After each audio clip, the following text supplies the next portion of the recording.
और एक बार प्रभु यीशु मसीह के महान और सामर्थी नाम से आज के नए दिन के लिए मैं परमेश्वर का धन्यवाद देता हूं।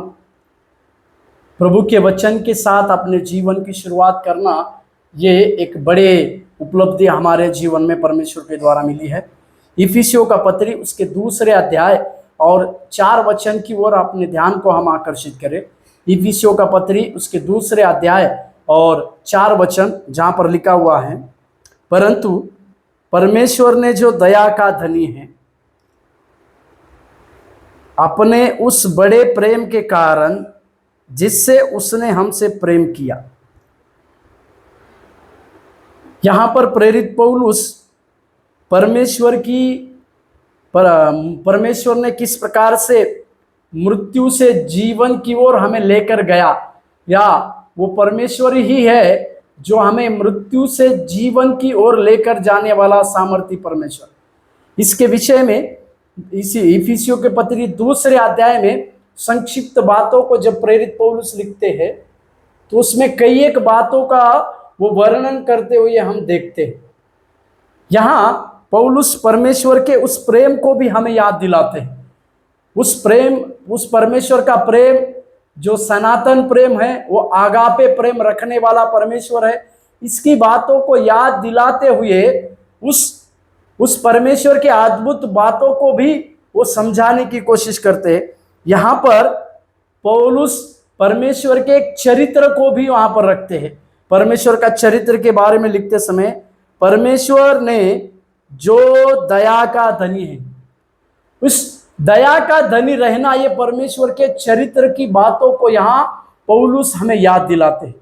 परमेश्वर का चरित्र वो दया करने वाला परमेश्वर है, परंतु पौलुस दया का धनी है बोलकर लिखता है। मतलब दया करने के लिए परमेश्वर जो है बड़ा धनवान है, इसके बारे में कहता है। मतलब पौलुस का ये कहना है कि परमेश्वर जो है वो सबसे ज्यादा धनवान किस चीज के लिए है, तो वो दया करने के लिए सबसे ज्यादा धनवान है।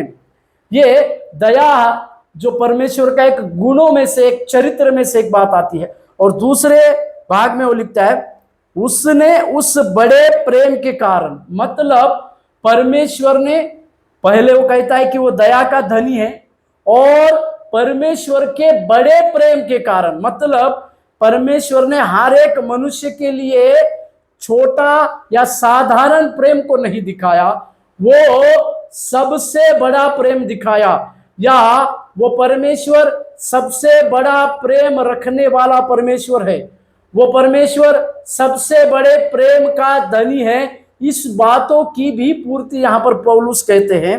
और उस बड़े प्रेम के कारण जिससे उसने हमसे प्रेम किया, मतलब वो परमेश्वर, उसके पास बड़े प्रेम का बातें है। उसकी प्रचिति यह होती है कि उस परमेश्वर के पास जो बड़ा प्रेम है, उस प्रेम रहने के चलते वो परमेश्वर ने हमसे प्रेम किया है। इस बातों को प्रेरित पौलुस कहते हैं।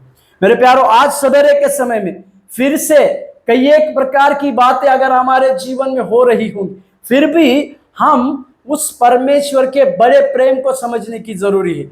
आज हम उस परमेश्वर के बड़े प्रेम को समझे।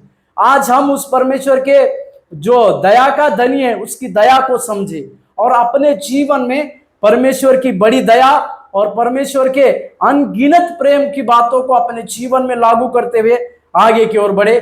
तो परमेश्वर हमारे जीवन में आशीष देने पाए। प्रभु आपको आशीष देने पाए। धन्यवाद।